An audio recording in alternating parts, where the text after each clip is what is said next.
Greetings, everyone. How's everybody doing today?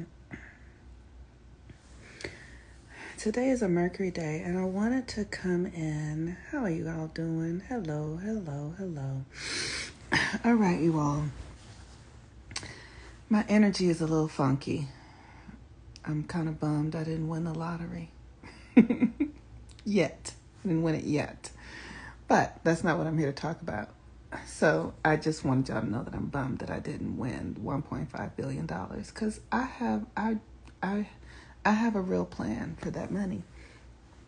And I wanted to talk about Mercury and our relationship to this reality as melanated beings, and how it is that we are each responsible for this reality changing.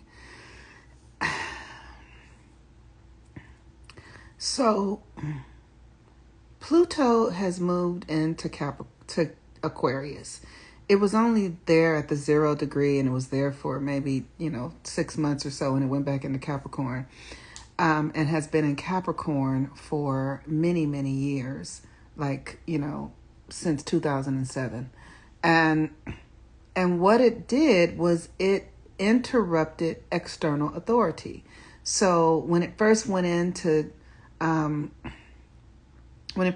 Capricorn, we had that economic crash. All the banks were shown to be fraudulent, and the housing market, like all of that stuff that we were giving all that power to, turned out to be a bubble, and it collapsed. That was Pluto in Capricorn, being disruptive to the external authority, to the system. Capricorn is the government, the system, and all that. And now Pluto is moving into Aquarius, and that is the time of revolution. And it's so important that we really do understand that the revolution will not be televised. I mean, it really is that. I guess that's Gil Scott-Heron's song, right? But it's understanding that the revolution is inside of you. The revolution is taking on a new way of being in this reality. And many of us, including myself, I'm only speaking for myself, so I don't even know what the fuck I mean when I say many of us. I have walked through this world with the mindset that it's racist and it's out to get me and that ain't right, and they're doing wrong. And I have walked through the world with that mindset, and that mindset is creative, y'all. Those conversations are creative. And I'm not saying that we're to walk through denying what we're experiencing, but we have to walk through like we have dominion over the reality. So even if we're experiencing something, we know that we can command it to stop, right? Like, the other day I'm not a Jesus person at all. I am not. But I was thinking about that story in the Bible where Jesus talks about, he speaks to the fig tree, and he says to the fig tree, die because you are not producing fruit. The reason that he could do that. So here's the thing. I know it's a metaphor, but we do have this kind of power. We have the power to speak to the reality and have the reality change because we demand that it is so. But you have to understand your power, and you have to embody the consciousness of yourself as God so that you can command the reality. And so, for instance, that video that I posted with the women doing the ritual at the very same pier that they had the Alabama brawl at, right? 2 hours before they did the ritual was done there. That was them impacting the environment, having dominion over the reality, speaking the language that the universe speaks. See, like the universe doesn't speak White people hate us. The laws, the universe doesn't speak the legal system. The universe speaks cycles and symbols. And so we must speak the language of the universe because we are the people of the universe. We are the cosmic beings, y'all. We are the eternal beings. We are the embodiment of God in the highest form in humans on this earth realm. And it is up to us to transform the reality. It is up to us because the reality is ours. And no one else can do it but us. And we can't do it by marching, by beseeching and begging and voting. I'm not saying don't do those things, but I'm saying those things don't matter. You can do them, but they don't matter for the result that we're trying to get. They might matter for a social gathering. They might matter for, some sort of communal thing. But unless you're doing marching and stuff with the intention of ritual, the intention of disturbing the frequency, interrupting the reality. And that really is an inside job. It really is an inside job. You really can't change that from the outside. You have to do the work inside and with nature, right? So the ladies out at the pier, burning the candles and, doing the sage and praying to the ancestors. That is that is an expression. That is an external expression of an internal ritual they're doing. And we can all do that every day. We can burn a candle for our ancestors. We can pray for our safety. We can pray for the safety of all Black people. You know what I mean? Like literally, I have my ritual here, right? And so I have my altars. Here is my altar. This is my Venus altar. And Venus is the planet of love. And these are the things that represent Venus, right? So Venus, these are the peacock feathers. And this is my ancestral energy. I'm calling on the planetary energies the planets are our ancestors. The planets, we don't think big enough. The planets are our ancestors because we are cosmic beings, y'all. So this is my Venus altar. And then this is my Leo altar to honor the season that we're in, to honor the power. And why do I honor it? I honor it because it is inside of me. And I want to be able to wield it. I want to be able to tap into it. I want to be able to know that I am one with it. So I have to do ritual and practices in order to get my consciousness to know who I am. I'm doing the rituals to remind me of who I am. I'm doing the rituals to remind me that I am God. I am God. So why do I need to remember that? Because if I am God, then I'm going to walk this planet like a God. And I'm going to, like Jesus Christ did, speak to the fig tree and say, fig tree, be thee removed, because I know that I'm God and I have power over it. And so I can do things. If I practice the rituals and understand my oneness with all that is, then as I build the power and energy, I can command the reality. I can get my ancestors to do things, right? Not in this sort of flippant way. We're working for the whole. I'm not working to just have money in my pocket, or I'm working to cultivate a new reality for all of us. Everyone, right? And so, but it requires that we stop thinking about the experiences that we've had here in the way that we think about them. We can't speak about them and think about them the same way anymore.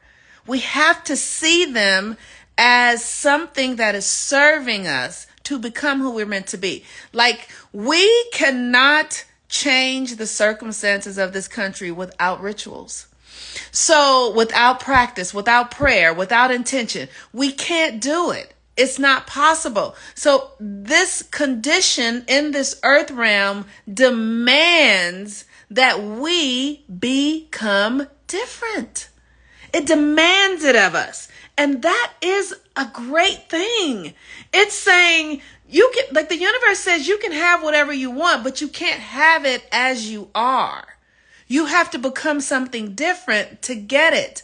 And what I'm saying is that because we have melanin, because that melanin communicates with the environment and the sun, and it's always sending out codes and taking technology, we are the ones who are creating the reality. We are the ones responsible for the situation that we're in, y'all. We're responsible for the police shooting us on the street. We are responsible. And it's a hard thing to say, but it's the truth, because we are the ones with the power. We are the ones with the power. And so what it takes is for you to begin to realize that your reality is being generated from within you. And if that reality is coming from our ancestry as Black people here in this country, if that reality is, 400 years of terror and all that stuff, that lives in your cells. That lives in your consciousness, and you have to be responsible for it, to heal it, to transform it, to shift it.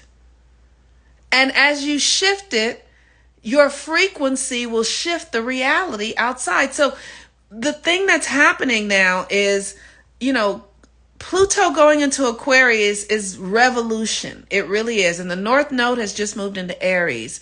And the North Node in Aries is about war. It really is war, you guys. But the war doesn't have to be this physical thing that it feels like it's trying to be stoked. Like there is something really happening here. But if we come to it from a spiritual perspective, is what I'm trying to say. If you come to the external experience from a spiritual perspective, meaning from inside of yourself, then we can shift the trajectory. We don't have to go into, we can have countless experiences that worked out like yesterday's did. Like there was something about yesterday that was humorous, right? Like that's why you got to see all these memes. And so we don't have to experience, like this reality is dying out. So if we begin to shift our energy and our attention, and it's really not an all or nothing thing, because we've been buried in this reality for 400 years. So the shifting of the attention needs to be done through ritual. And so for me, that's burning a candle, or, doing a spiritual bath, or when I still had my period, I would give my blood to the earth and honor and sacrifice to my ancestors. Really ritualizing yourself so that you can move yourself into God consciousness, so that you're not divided against yourself, so that you can transform the reality from inside of yourself, because that's the only way the reality will transform. The reality cannot be transformed from the external in. That's not how it works. We are projecting the reality. And the reality is as it is because we are projecting it from inside of us. And this is what I mean when I say we're so powerful. We're so powerful. We're sleeping babies. We are babies driving Mack trucks. We don't know who we are. And we are projecting the reality. The one that is doing all of this harm to us. We are projecting it. Would you consider the Alabama brawl as well? Yes, I do. Because if you go look, I said there was a ritual done on the pier before that happened. There were some women, some Black women out there doing an ancestral ritual. And then that happened the way that it did. Like I said, almost lighthearted. It was, it was what it was, but there was humor in it. It was because it's starting to lighten up. We got to lighten up. Many of us are dense. We're holding anger and fear and terror and war in our bodies, understandably so. Yes, understandably so. And so it's important for us to do the work because we are projecting the reality. So my point in coming to talk today was because watching them do the ritual, like I have done rituals like that countless times. And because you do it and you walk away from it, you don't know what it's doing. But I have prayed around my building, like when COVID came. I remember just going around my building and taking sage around my building and just making sure that everybody in my apartment complex was going to be safe and secure, that nothing was going to come and harm us, right around the time, and nothing did. Like literally at that, like nobody died, like all that sort of stuff. So everyone in my building was safe. There was right when COVID started, I had a client, maybe I'll ask her to come do a live with me. I had a client who was getting married, and we had done all the rituals for her wedding before COVID even came. We had done the rituals to really prepare for the wedding and the marriage and all of that stuff, cleared out the energy. And then right a week before her wedding, they were like, COVID has come. And the shutdown hadn't happened yet, but it was about to happen. And I said to her, well, we did the rituals, so we should be good. And sure enough, they shut the city down. We had the wedding anyway. 300 people in a church. Nobody got COVID. Nobody got COVID. And people were starting to die. And my point is, it's because we set the intention. We told the universe, we said, here, this is what it's going to be. And the universe complies, you guys. The universe wants us to function this way. And my point is for us to understand that because we are projecting the reality, because the reality is born out of our consciousnesses. So that means cops shooting us down and people, losing jobs or whatever. This whole system, the whole system is set up to drain the life force from Black people. The whole system is set up to drain the life force from Black people. And my point is that we are doing that to ourselves because we are the gods of this reality. And maybe more people believe this. Because I know that according to my astrology, I'm ahead of my time. So I see reality through the future, and I can understand things that other people can't see. What looks like one thing to someone else is something entirely different to me because I speak cosmology. So what I'm saying is we are in such a deep sleep that we don't understand that we are projecting the reality. And the reason I know that we're projecting the reality is because that is how this reality works. The sun comes in through our consciousness. The light comes in through our eyes, bounces off, and like a reflector, pushes it back out. The sun comes in, we give it information and pushes it back out. So we are projecting the reality because we are the melanated beings. So the sun is projecting our belief systems. The sun is projecting what we believe to be true about ourselves because the sun is in alignment with us.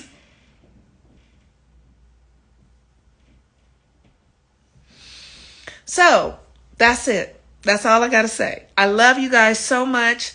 I will invite you to come do your Mercury retrograde readings. Mercury retrograde begins in like 2 weeks, I think.